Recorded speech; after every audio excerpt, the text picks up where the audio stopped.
అది లెక్క. అది జరిగితే బంగారం. మీ వల్ల గవర్నమెంట్ నాకు కూడా ఉత్సాహం ఎక్కువ అవుతుంది, ధైర్యం ఎక్కువ అవుతుంది. వాళ్ళకి లేఖన 5 రోజులు పాపం చూసిరా ఎంత మంచిగా అవుతారు, బంగారములు అవుతున్నారు అనే మాట నేను కూడా ధైర్యంగా మాట్లాడగలుగుతాను. 1,00,000 కోట్లు 1,20,000 కోట్లు ఖర్చు అయ్యేటట్టునే దీనికి. పడిరానోడు, పడెచ్చినోడు, ఎక్కసమున్నోడు, ఓ నన్ను ఎన్ని రకాలు అంటారు టీవీలలో చూస్తలేరు మీరు. అంటారా గాది కొడుకు, సన్నాసిముడ కొడుకు. తెలంగాణ అప్పుడు అనలేదా నన్ను? నేను తెలంగాణ తెస్తానంటే వాడు నమ్మిండా? కొసదా గుర్రాలే కొందరు, అంతే కదా. సరే నాడు ధైర్యం ధర్మం ఉన్నది, ధర్మ పక్షాన్ని కొట్లాడుతున్నాం, పోయినాం, గెలిచినాం, తెలంగాణ గడ్డకేసుకున్నాం. ఇవాళ మనం దళిత జాతిని గడ్డకేసుకున్నది కూడా మనం పోరాటం చేసుకుంటున్నాం, అంతే కదా. కాబట్టి ఎట్లయితే తెలంగాణ నాడు పట్టుబట్టి సంపాదించినామో ఇవాళ ఈ దళిత బంధు పథకం ద్వారా మొత్తం తెలంగాణ దళిత జాతిని కూడా మనం గడ్డకేసుకొని భారతదేశంలోనే గొప్పగా మంచిగా వాళ్ళు దళితులు ఎక్కడున్నారంటే ఒక తెలంగాణ కాడ ఉన్నారు, పోయి చూసి రాపో.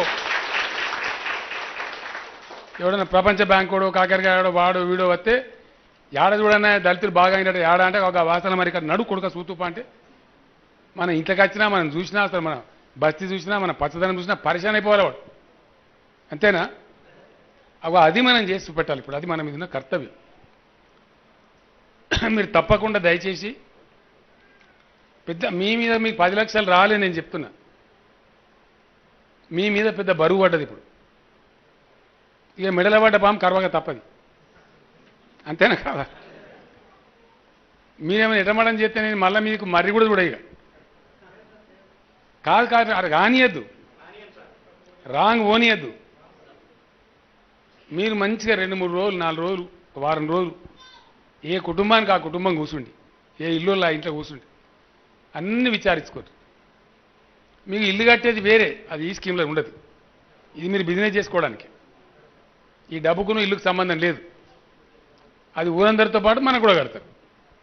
నేను ఇంతకుముందు ఒక దళిత సోదరుని అడిగిన 10 లక్షలు ఇస్తే ఏం చేస్తామంటే ఇంత ఇల్లు కట్టుకుంటా. నీ ఇల్లు కట్టేది ఇలా కాదు భయ, ఇది ఇల్లు కట్టడానికి మళ్ళీ ఆగమాగం చేయడానికి కాదు, ఇది పైసకు పైస సంపాదించడానికి. ఈ డబ్బు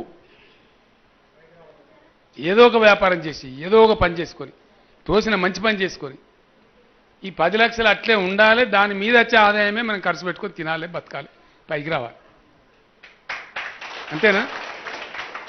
ఇంట్లో రూపాయి కూడా మీరు వేరే పెట్టే అవసరం లేదు. మీకు నల్లాదే వస్తుంది, మూరి వాళ్ళే కడతారు, అందరు కడతలేరు లోకాన్ని, మనకు కడతారు. ఊరందరికి వచ్చిన మనకు వస్తుంది ఆటోమేటికే. మీ రేషన్ కార్డు అట్లే ఉంటుంది, మీ బియ్యం అట్లే వస్తాయి.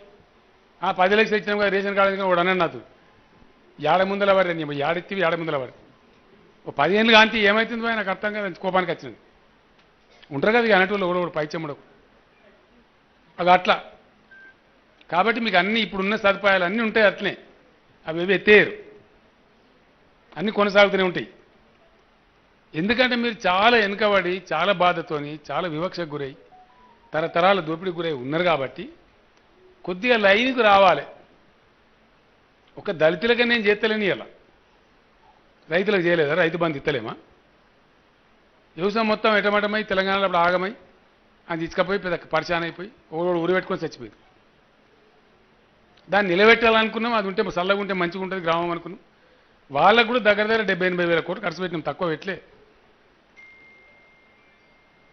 రైతు బంధు ఇచ్చి ఎట్లయితే వ్యవసాయాన్ని చక్కదిద్దుకున్నామో ఆ స్టెప్ తర్వాత మీ స్టెప్కి వచ్చినాం మనం. అక్కడ రైతు కులం లేదు, ఎవరికి ఎంత జాగ ఉంటే అంత జాగ. కానీ ఇక్కడ దళిత జాతి మొత్తం వెనుకబడి ఉంది కాబట్టి ఎన్నో తరాల నుంచి ఇబ్బంది అవుతుంది. కాబట్టి ఇది ప్రత్యేకంగా చేస్తే తప్ప ముందర పడది. నన్ను చాలా 4 ఏళ్ళ 5 ఏళ్ళ ఏమి చేస్తామని మన తెలంగాణ తెచ్చుకుంటాం కానీ మరి ఇదెట్లా అని నెత్తంతా వాళ్ళు కొట్టుకుంటుంది.